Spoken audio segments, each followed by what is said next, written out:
এই পার্কটা কিতা দেখে আপনারা হলে চিনছেননি? এক সময় যে জায়গাটা আছে সিলেটের সবচেয়ে বেশি আলোচিত আর সমালোচিত রিজেন্ট পার্ক, নতুন সাজে নতুনভাবে এই জায়গাটা আবার চালু হয়েছে। ভিডিও মাঝে দেখে এখন টিকিট কত আর ভিতরে ঢুকতে কিতা লাগে। আর সিলেট থেকে গিয়ে কেন কি লেখান আপনারা ঘুরিয়ে আইবা।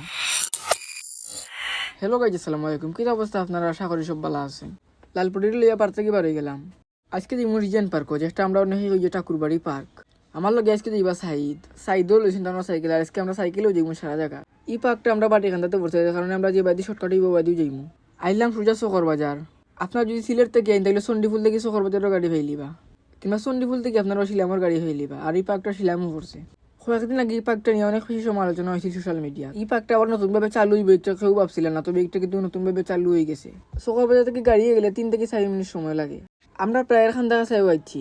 সামনে যে এতটা নিয়ে একটা গেট দেখতে পারো, অস্ট্রেলিয়া রিজেন্ট পার্কের মেইন গেট। বর্তমানে একটা নাম আমাকে জমিদার বাড়ি।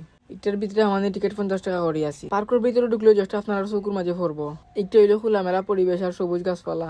আটবার লাগে সুন্দর, তার বসবার লাগে সুন্দর জায়গা, বা চিন্তার লাগে ছোটখাটো খেলার স্পট। আগে যে লেখান এই জায়গাটা গোছালো আছিল, ওখানকার লেখান নাই। সবচেয়ে বড় কথা এখানে নিরাপত্তার বিষয়টা গুরুত্ব দেওয়া হয়েছে। স্টাফলের উপস্থিতি আছে। আশা করা যায় পরিবেশটা আগর লেখানো হইতো না। এখানে ফ্যামিলি নিয়ে আবার পরিবেশটা বানানোর চেষ্টা করা ওর। সপ্তাহ পরে আগর রিজেন্ট পার্ক এখন নতুন নামে দাঁড়ানোর চেষ্টা করে। জমিদার বাড়ির পার্ক নিয়ে আজকে ভিডিওটা আমার তখন কিন্তু আসছিল। নিয়মিত ট্রাভেল ব্লগ কিংবা নতুন নতুন জায়গা নিয়ে ভিডিওতে চাইলে আমার ইউটিউব চ্যানেল সাবস্ক্রাইব করে রাখতে পারেন। লিঙ্ক কমেন্ট বক্সে দিয়ে রাখবো। সবাই আসসালামু আলাইকুম।